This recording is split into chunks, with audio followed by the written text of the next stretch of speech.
बकुल से आज बात करनी पड़ेगी, चाहे कुछ भी हो, बकुल से बात करनी ही पड़ेगी।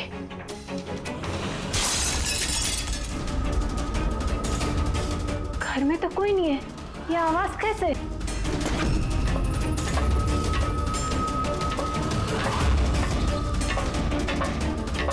कीर्ति, बकुल, मैं कुछ बोलता क्यों नहीं है? कीर्ति, भैया, कीर्ति,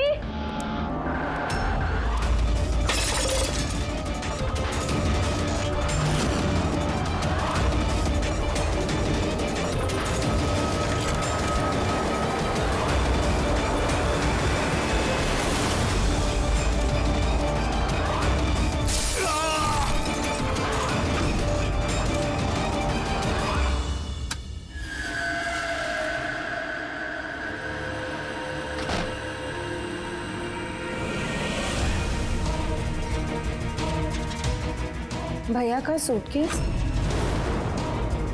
भैया बैंगलोर नहीं गए क्या?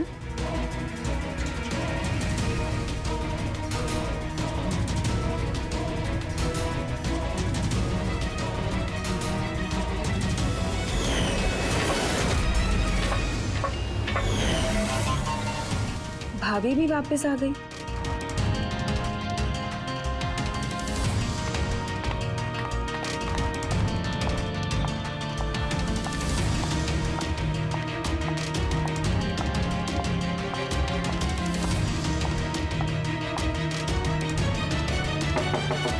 भैया, बकुल भैया, भैया आप बैंगलोर नहीं गए क्या? भाभी,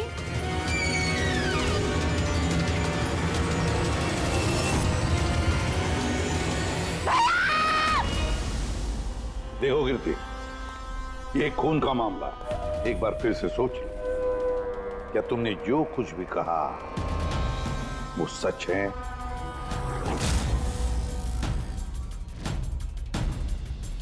सर, हमें नहीं लगता है कि ये बात सच है। आपके लगने या ना लगने से कोई फर्क नहीं पड़ता। जब आपसे कुछ पूछा जाएगा तभी बोलना। हो सकता है ये सच बोल रही हो, क्या पता। मैं पागल नहीं हूँ, मैं होश में हूँ।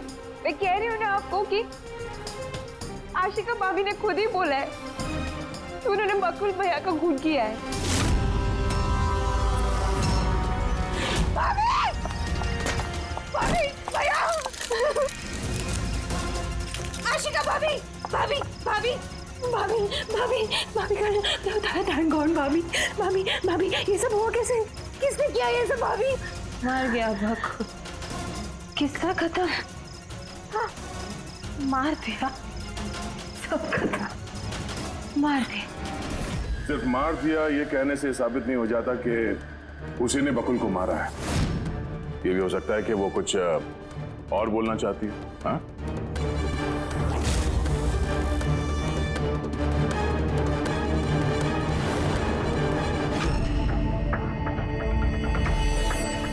एक बात बताओ, जब बकुल का खून हुआ उस वक्त तुम सब लोग कहां पर थे?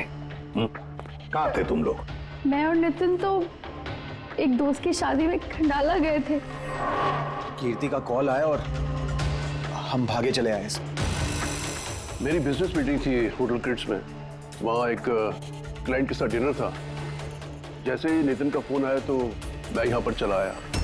और आप कीर्ति, आप कहाँ थी? मैं बाहर गई हुई थी।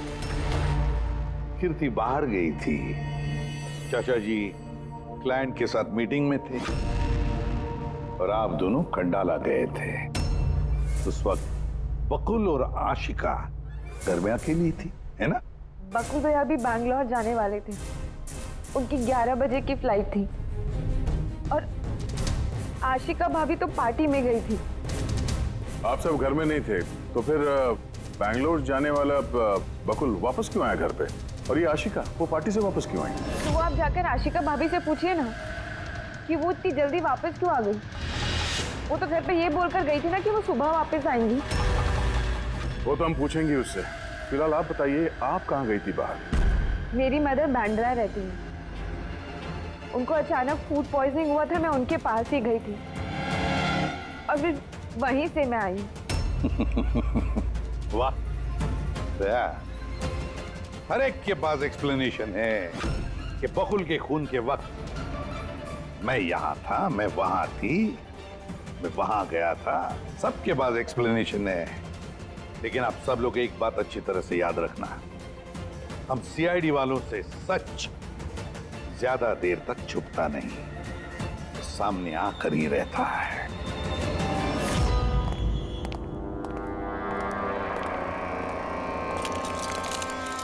हाँ जी, पूरी बॉडी में कांच के टुकड़े घुसे हुए थे। सर, और लुमिनॉल टेस्ट भी किया सर। यहाँ पे जो खून है, इसके अलावा कहीं भी खून नहीं है। एक काम करो, घर की अच्छी तरह से तलाशी लो, देखो कोई ना कोई सबूत जरूर मिलेगा, है ना?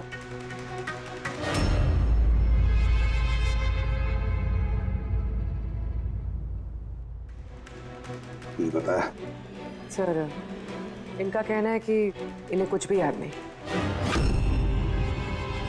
कुछ भी याद नहीं? आशिका,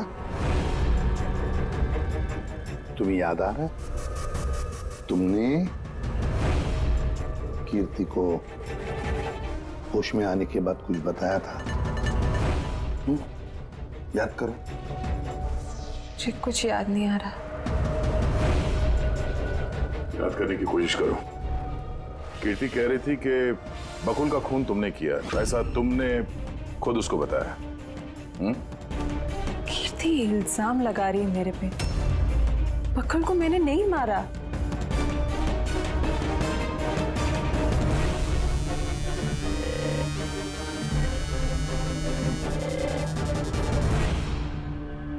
सर, कहीं ये याददाश्त जाने की एक्टिंग तो नहीं कर रही है? हो सकता है, क्योंकि बकुल यहाँ कमरे में खून से लथपथ पड़ा है और इसके सर पे थोड़ा सा निशान है, बस। बेहोश हुई कैसे? वही तो, इससे सच उगलवाना पड़ेगा। कैसे उगलवाएंगे सर?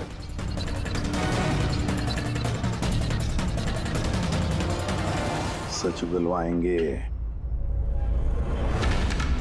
नार्को टेस्ट से।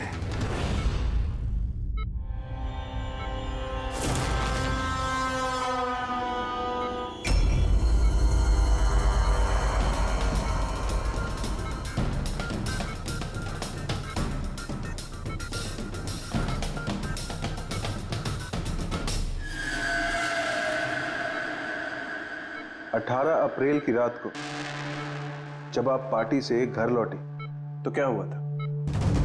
मैं घर में घुसी, बकुल चिल्ला रहा है। फिर क्या हुआ? फिर मैं रूम में गई देखने के लिए। क्या देखा आपने? मैंने देखा कि जैसे ही मैं अंदर गई तो मैंने देखा बकुल वहाँ पे है, उसकी पीठ से खून निकल रहा था। मैंने वहीं पर एक लड़की की लाश पड़ी हुई देखी। मुझे गुस्सा आया और मैंने वहाँ पड़ा एक कांच को उठाया।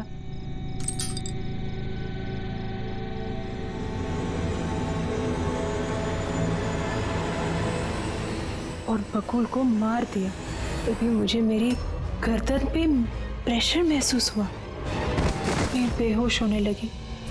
बेहोश होने से पहले मैंने दरवाजे पे एक फिगर को देखा जिसने ऑरेंज फ्लोरेसेंट जैकेट पहन रखी थी। आदमी था या औरत थी?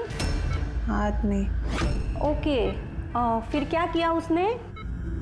वो मेरे पास आ रहा है, शायद मुझे मारना चाहता है। अच्छा आशिका, तुमने वहाँ किसी औरत की लाश को देखा था? हाँ, देखा था। औरत की लाश? वहां पर तो हमें किसी औरत की लाश नहीं मिली। हम तो बकुल के मर्डर की जांच कर रहे हैं। अब ये नया केस कहां से आ गया? कौन सी औरत की लाश है? कौन थी वो औरत? मुझे याद नहीं, सब धुंधला दिख रहा है।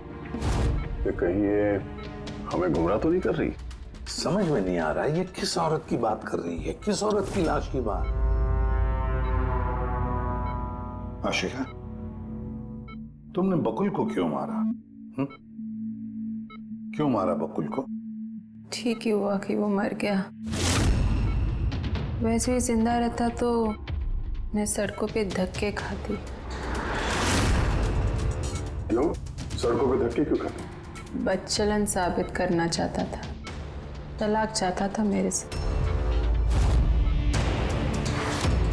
अच्छा, वो मरी हुई औरत वो कौन थी? मैंने आपको कहा ना, मुझे याद नहीं वो कौन थी। देखो आशिका, हमें वहां पर किसी भी औरत की लाश नहीं मिली। तो फिर कहाँ गई होगी वो लाश? मुझे जब होश आया वो लाश वहां से जा चुकी थी। और वो फ्लोरेसेंट ऑरेंज कलर का जैकेट पहना हुआ आदमी? वो धुंधला धुंधला सा दिख रहा था, दरवाजे पे ही खड़ा था। शायद मेरे बेहोश होने का इंतजार कर रहा था।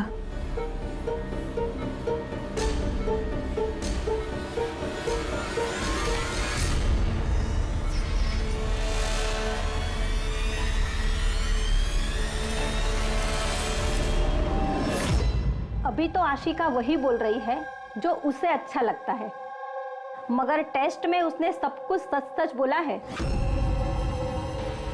Thank you sir. अगर इसने नार्को टेस्ट में सच बोला है तो हमें उस मरी हुई औरत के बारे में पता करना पड़ेगा। लगता है क्राइम सीन पर दोबारा जाना पड़ेगा। अच्छी तरह से फिर से चेक करते हैं, कोई ना कोई सबूत तो मिलेगा ही मिलेगा। सर ये मशीन कोई स्पेशल मशीन है? ये मशीन छोटे से छोटा सबूत ढूंढने में भी सक्षम है, जैसे कि माइक्रोब्स जो अक्सर धूल में मिल जाते हैं। और ये जो मशीन है ना, ये इस कमरे में छोटा से छोटा जो डस्ट पार्टिकल होगा ना, छोटे से छोटा, उससे उस जैकेट वाले आदमी का पता बता देगी जो इस कमरे में मौजूद था। बहुत बढ़िया।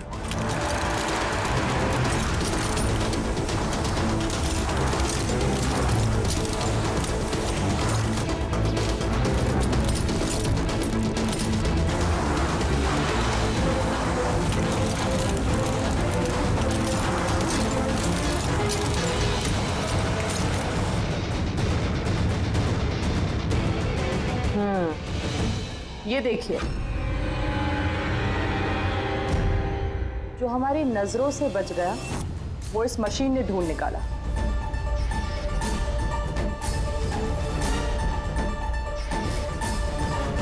ये तो कोई नाखून लगता है। वो भी नेल पेंट लगा हुआ, डेफिनेटली कोई औरत का है। मगर सर यहाँ कैसे? शायद भागा दौड़ी हाथापाई में किसी चीज से ठोकर लगी होगी और नाखून यहाँ पे रह गया। घर वालों का पता करो, इनमें से तो किसी का नहीं।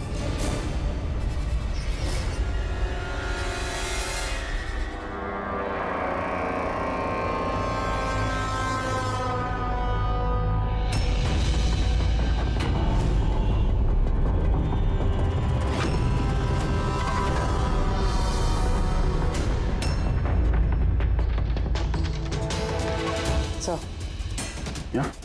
पर घर में तो किसी का भी नहीं है। शायद उस औरत का होगा जिसकी लाश आशिका ने देखी थी। लगता तो ऐसा ही है।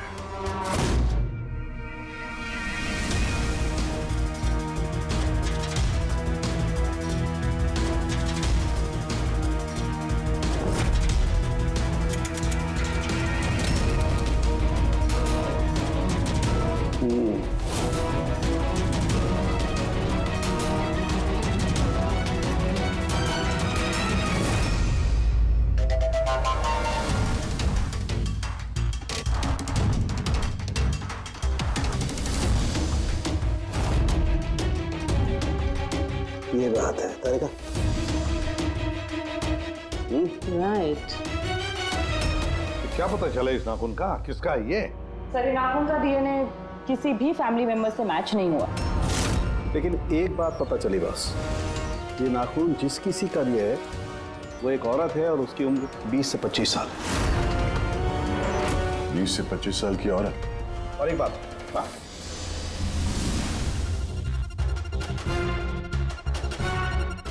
ये जो बारीक बारीक सफेद सफेद कण देख रहे हो ना, ये high percentage of high and है। नाखून में सुनिए, कोई औरत ड्रग एडिक्ट भी है? हाँ, घर परिवार की नहीं, बाहर की है। सर कोई बाहर वाली वहां पे आई है तो किसी कार, ऑटो, टैक्सी वगैरह ही किया होगा। हाँ, पता लगाना पड़ेगा रिक्शा वालों से, टैक्सी वालों से कि क्या उनमें से किसी ने उसे घर पर छोड़ा है क्या। सर वो आशिका बता रही थी कोई फ्लोरोसेंट ऑरेंज कलर की जैकेट पहने हुए आदमी था वहां पे। बेहोश होने से पहले मैंने दरवाजे पे एक फिगर को देखा जिसने ऑरेंज फ्लोरेसेंट जैकेट पहन रखी थी। वो कौन है, कहाँ से आया, कहाँ गायब हो गया, उसके बारे में भी पता लगाना पड़ेगा। और सर जितने ड्रग पेडलर्स हैं उनसे भी पता करना पड़ेगा कि कितनी औरतें ये हाई एंड लेती हैं। अभिजीत, एक काम करो, रिक्शा वालों से, टैक्सी वालों से पता लगाओ क्या किसी ने इस औरत को घर पर छोड़ा था क्या, और मिसिंग पर्सन रिपोर्ट भी चेक करो। बताया जाओ, शहर में जितने भी ड्रग पेडलर्स हैं ना, सबसे जाकर पूछताछ करो। देखो क्या वो किसी ऐसी औरत को जानते हैं जो हाई क्वालिटी इस्तेमाल करती है, और हम जाकर उन घर वालों से मिलते हैं, देखते हैं क्या कर रहे थे, कहाँ गए थे इस हादसे के वक्त।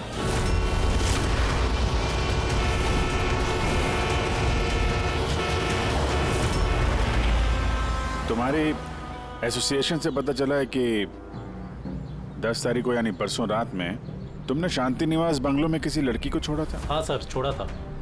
कितने बजे की बात है? सर लगभग 1 बजे की बात है, उसी बंगलो में। सर बहुत नशे में थी वो और बार बार अपने हस्बैंड को गाली दे रही थी। अच्छा जी सर।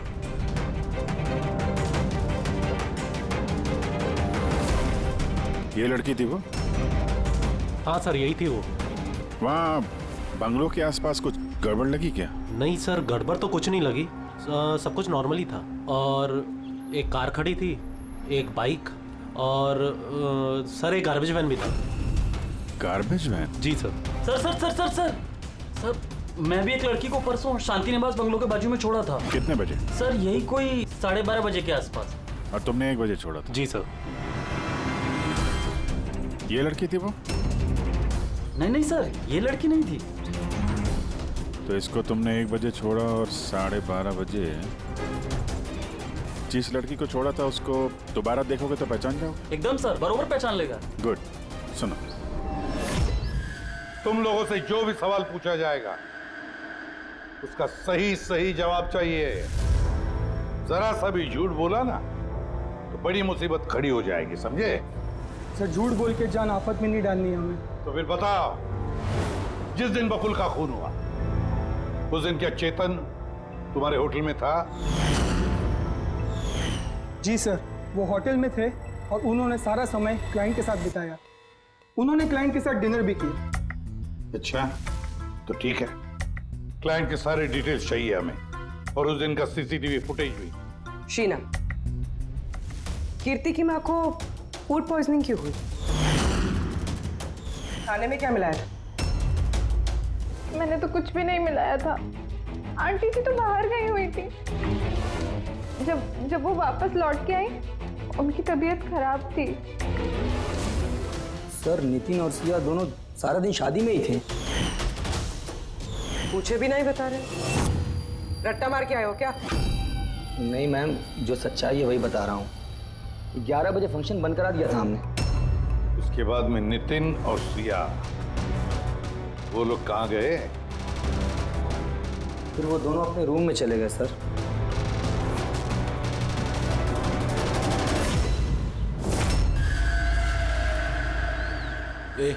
ये माल किधर मिलेगा?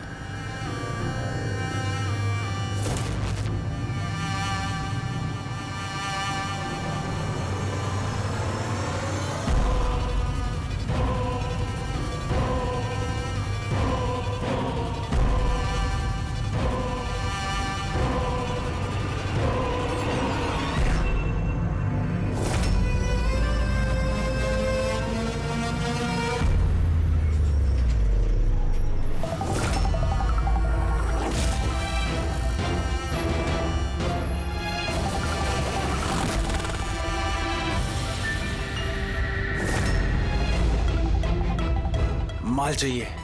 मिलेगा। कितना चाहिए और पेमेंट कैसे करेगा? पेमेंट माल इस्तेमाल करने के बाद। माल इस्तेमाल करने के बाद। भागने के बारे में ना सोचना भी मत। मेरे पास हर एक क्लाइंट की ना कुंडली है, कुंडली, और उस कुंडली में लिखा है कि मेरा क्लाइंट ओवरडोज से मरेगा या मेरी बंदूक की गोली खा के। मगर तेरी कुंडली में लिखा है जेल जाना। उन सब औरतों के फोन नंबर चाहिए हमें जिन्हें तुम ड्रग सप्लाई करते हो। जल्दी लाओ।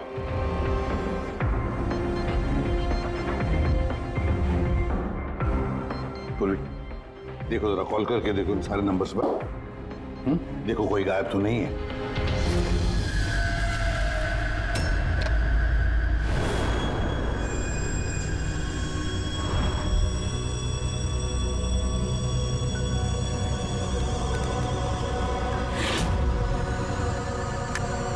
हेलो। हाँ जी, मैं सोनारिका से बात कर सकती हूँ? देखिए मैम, सोनारिका जो है 2 दिन से यहाँ काम पर नहीं आ रही है। क्या? और जिसकी वजह से हम लोग भी परेशान हैं। 2 दिन से? ठीक, थैंक यू।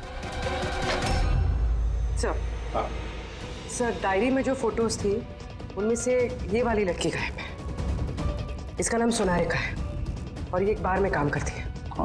2 दिनों से गायब है। ये सोनारिका, ये तुम्हारी क्लाइंट है? हाँ सर। इसी लड़की को छोड़ा था तुमने? हाँ सर, यही थी, यही थी। आशिका ने इसी को देखा होगा। तो उनके परिवार वालों को अंदर देख रहा हूं। जरा ध्यान से देखिए ये फोटो। ये वो लड़की है जिसकी लाश आपके घर से मिली थी। आप लोग जानते हैं सर? हाँ? नहीं सर।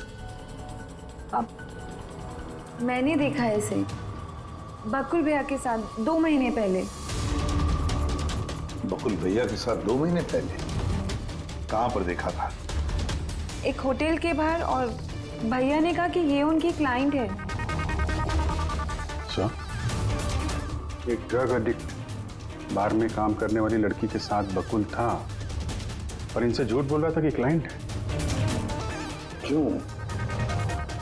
क्यों झूठ बोला उसने?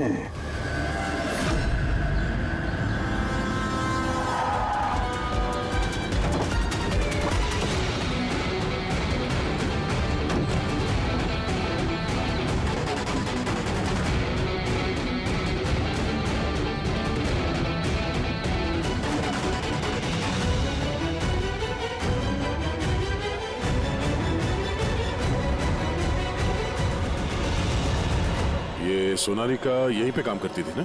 जी हाँ, यहीं काम करती है। आप लोग कौन? सीआईडी। सोनारिका का खून हो गया। क्या? इसीलिए वो 2 रात से यहाँ काम पर नहीं आ रही है। हाँ, मगर हमें उसकी लाश नहीं मिली है। और इसके साथ साथ ये बकुल नाम का आदमी है, इसका भी खून हुआ। हम ये जानना चाहते हैं कि सोनारिका का इस बकुल के साथ क्या संबंध है? संबंध के बारे में तो नहीं पता, लेकिन हाँ, ये आदमी कभी कभी हमारे बारे में सोनारिका को लेने आता था। फिलहाल आपको इसके बारे में ज्यादा जानकारी तेजी ही दे सकती है साहब। ये तेजी कौन है? सर, ये है तेजी। तेजी, सोनारिका तुम्हारी दोस्त थी। ये बताओ कि इस आदमी के साथ सोनारिका का क्या संबंध है? सर, सोनारिका का बकुल के साथ अफेयर चल रहा था। बकुल उसके सारे रईसों वाले खर्चे उठाता था, पर उसको हमेशा बकुल से कुछ ना कुछ शिकायतें रहती थी। कैसी शिकायत रहती थी? वो कहती थी कि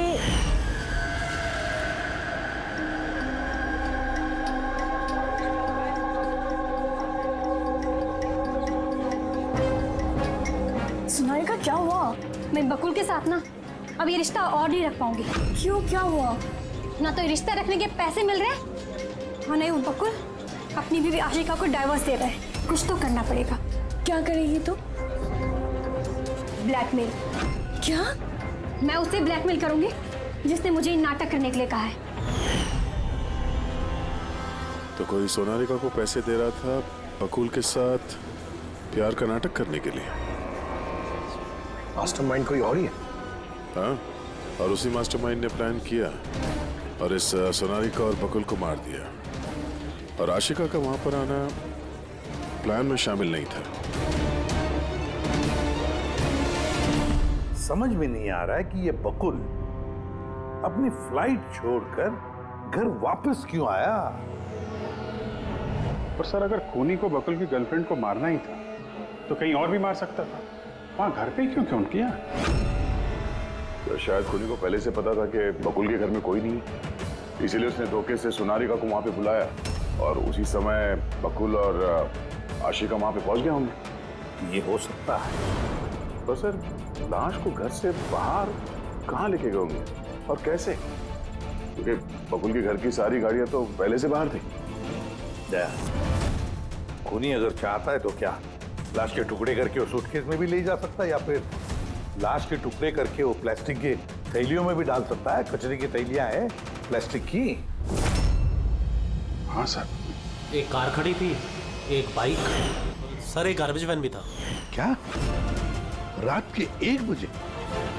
रात के 1 बजे बंगले के बाहर एक कचरे की गाड़ी खड़ी थी। इसका मतलब है सर, ये खून प्लान था। ये खूनी गार्बेज वैन लेके आया था लाश को ठिकाने लगाने के लिए।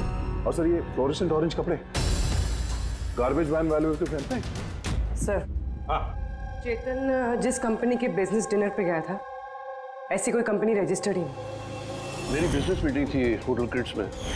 और कीर्ति की माँ ने बाहर कुछ भी नहीं कहा। मेरी मदर बांद्रा रहती है, उनको अचानक फूड पॉइजनिंग हुआ था, मैं उनके पास ही गई थी। फिर भी उसे फूड पॉइजनिंग हो गई। ठीक है, ये भी पता लगाना चाहिए कि जिस रात बकुल और सोनारिका का खून हुआ, उस रात खंडाला से कोई टैक्सी या प्राइवेट गाड़ी आई थी क्या बंगले पर? अपनी माँ की बीमारी के बारे में सच सच बताओ। उनकी मेड शीना का कहना है कि उनकी जो भी हालत थी घर के खाने की वजह से नहीं हुई। हाँ, ये सच है। उन्होंने घर का खाना नहीं खाया था, बल्कि वो तो ये बता रही थी कि वो ड्राइवर के साथ बाहर गई थी और कार में उन्होंने कुछ दवाई खाई थी। दवाई खाई थी? हाँ, हमारे ड्राइवर अमन का भी यही कहना है। तुम्हारा ड्राइवर अमन का? सर, उन सभी ड्राइवरों को साथ में लेके आया हूँ जो गार्बेज वैन चलाते थे। हमें एक गार्बेज वैन के बारे में पता चला है जो आधी रात को सड़क के बीचों बीच खड़ी थी, जिसमें लाश डाल के ले जाया गया। वैन का पता चल गया? सर्विलेंस कैमरे में वो वैन साफ साफ दिख रही है हमें। क्यों?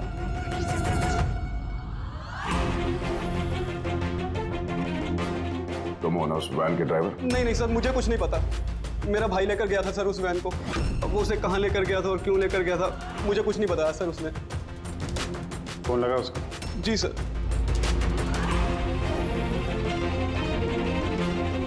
हेलो अमन, कहाँ है तू?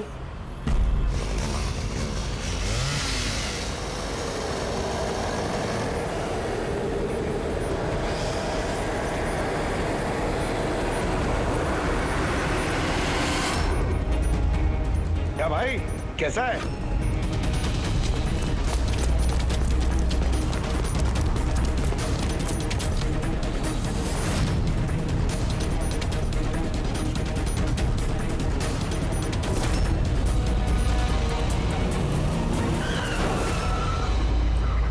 सर, मैं सब सच बताता हूँ। मैंने तो जो कुछ किया उस फोन कॉल की वजह से किया था, जो बकुल सर के बंगले से आया था। किसने फोन किया था बकुल के बंगले से? मैंने उसे कभी देखा नहीं है, सिर्फ उसकी आवाज़ सुनी थी।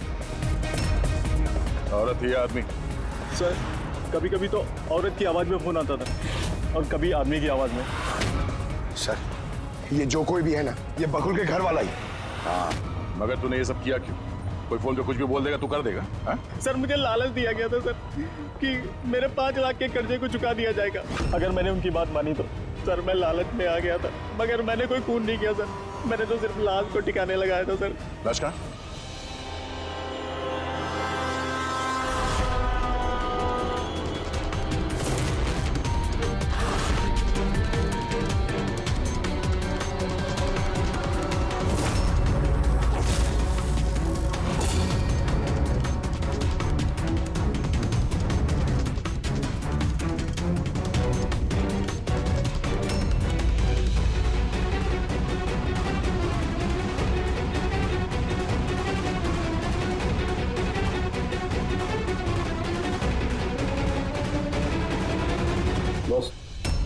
इस लड़की का गला घोटा गया है, शायद इसी से इसकी मौत हुई है। तो इसीलिए सोनारिका की खून का कोई भी निशान नहीं था क्राइम सीन पर।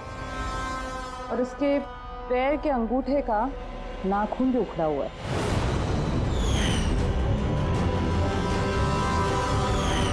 और सर ये क्या है, ये पीला पीला पार्टिकल? यही तो इस केस की सबसे अहम कड़ी है। चलिए खड़े हो जाइए सर, उठिए। और कितनी पूछताछ करेंगे आप लोग? सब कुछ तो बता दिया हमने। इस बार कोई पूछताछ नहीं होगी, आप सभी का नार्को टेस्ट होगा।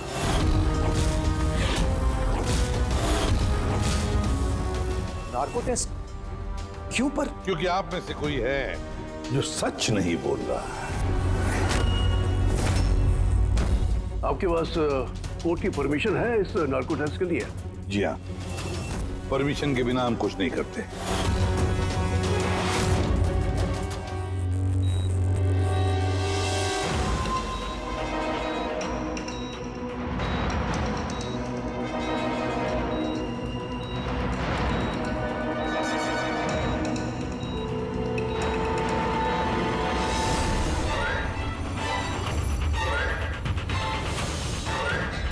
नींद आ रही है? जो मैं आपको बोलूंगी उसका सही सही उत्तर दीजिएगा, ठीक है? सोनारिका को जानती हो? हाँ बकुल का अफेयर था सोनारिका के साथ, ये भी जानती है आप? हाँ, मुझे दोनों पे शक था। क्या आशिका ने सोनारिका का खून किया है? आशिका जानती नहीं थी सोनारिका को, तो खून कैसे करेगी? अभी आपको नींद आ रही है? हाँ। सोनारिका को जानते हो? नहीं। बकुल का अफेयर था सोनारिका से, ये जानते होंगे आप? नहीं।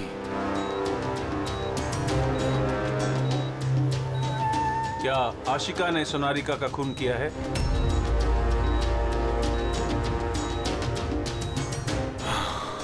आशिका सोनारिका को जानती थी। आशिका ने ही बकुल और सोनारिका का खून किया है। उसी ने ये खून की साजिश रची थी। आशिका की हरकतें कुछ दिनों से काफी अजीब थी। ये बात मैंने बकुल को बताई थी। क्या हुआ सर? हुआ कुछ नहीं नितिन, सिर्फ इतना बताना था कि ट्रुथ सीरम के असर से इंसान सिर्फ उतना ही बताता है जितना उसे पूछा जाता है, ज्यादा कुछ नहीं बताता। अब बात यह है कि इंसान का दिमाग अपना मेमोरी शेयर करता है पर ओपिनियन नहीं देता, जैसे तुमने अभी दिया। अब सारी असलियत फटाफट बता दे, वरना असली वाला सीरम देना पड़ेगा तुझे। असली ट्रूथ सीरम मतलब ये कि हमने जो सीरम दिया था वो ट्रुथ सीरम नहीं था, ग्लूकोज का इंजेक्शन था। व्हाट? शक तो हमें तुम पे पहले से ही था, लेकिन सारी सच्चाई तुम्हारे मुंह से सुनना चाहते थे। नितिन, सब कुछ तुमने बड़ी सफाई से, बड़ी चालाकी से किया था, लेकिन सोनारिका के चेहरे पर जो हल्दी लगी थी ना, उसने तुम्हें पकड़वा दिया। वही हल्दी जो शादी के वक्त तुम्हारे हाथ में लगी थी। ये पीला पीला पार्टिकल दरअसल हल्दी है, और इस हल्दी में आटा और तेल भी मिला हुआ। आटा, तेल, हल्दी? चेहरे पे हल्दी नहीं है, सिर्फ यहाँ कदम के पास। कहाँ से आई होगी ये हल्दी? सर सिया बता रही थी कि वो लोग खंडाला गए थे शादी के लिए, और वहां पे हल्दी के रस्म में शामिल भी हुए थे वो लोग।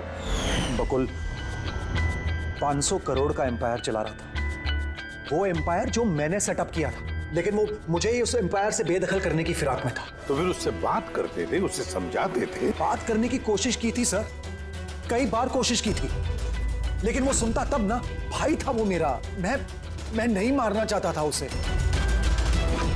लेकिन पूरा एम्पायर अपने नाम पे करवाना चाहता था। इसीलिए फिर मैंने भी एक प्लान बनाया। क्या प्लान बनाया?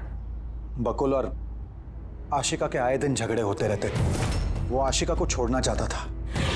मैंने सोनारिका को पैसों का लालच दिया और उससे कहा कि बकुल से झूठ मूठ का प्यार का नाटक करे और एक दिन आगे जाके उससे शादी भी करे। दरअसल मैं सोनारिका के जरिए अपना एम्पायर हासिल करना चाहता था। मगर उसे क्यों मान दिया? वो तो तुम्हारा साथ दे रही थी। शुरू में सर, लेकिन बाद में उसने मुझे ब्लैकमेल करना शुरू कर दिया। और इसलिए तुमने सोनारिका को धोखे से घर बुला लिया। हाँ सर। उस रात मैंने ऐसी सिचुएशन क्रिएट की जिससे कि सब लोग घर से बाहर रहे। मैं भी सिया के साथ खंडाला चला गया और जैसे ही सिया ने दवाई ली और सो गई, मैं फौरन टैक्सी पकड़कर यहां आ गया और अमन को बुला लिया। सोनारिका के घर पहुंचते ही, देखो सोनारिका, मेरी बात समझने की कोशिश करो। अगर बीच रास्ते में तुमने मेरा साथ छोड़ दिया तो मेरा पूरा प्लान चौपट हो जाएगा। हो जाए प्लान चौपट, मुझे कोई फर्क नहीं पड़ता। और वैसे भी मुझे उस बकुल में कोई इंटरेस्ट नहीं है और ना ही मैं उससे प्यार करती हूँ और ना ही मैं उससे शादी करना चाहती हूँ।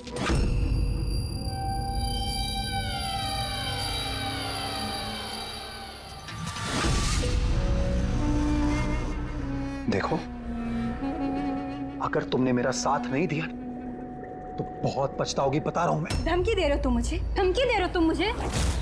हाँ? ऐसा ही समझ लो।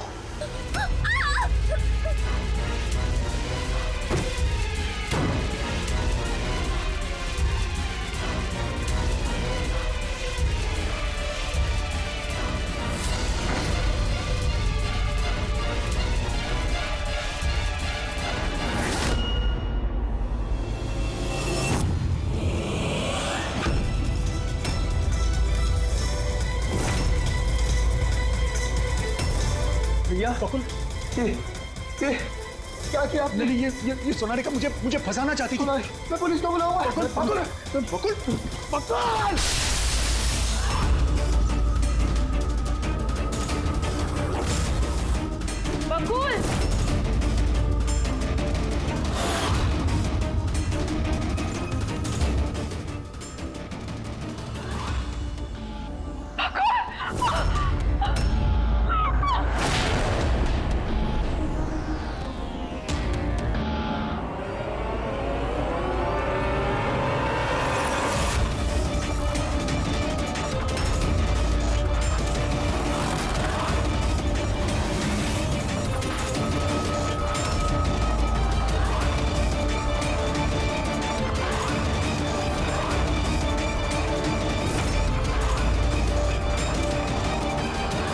मैंने अमन को फोन पे पहले ही बता दिया था सोनारिका की लाश को ठिकाने लगाने के लिए। उसने बिल्कुल वैसा ही किया। पैसों की लालच ने तुम्हें इतना अंधा बना दिया कि तुम अपना सगा रिश्ता भी भूल गए, अपने भाई की जान ले ली और तो और अपनी साथी सोनारिका को भी मार डाला। कानून तुम्हें कभी माफ नहीं करेगा। कड़ी से कड़ी सजा होगी, शायद फांसी। For more updates, subscribe to our channel, click the show links and enjoy watching the videos.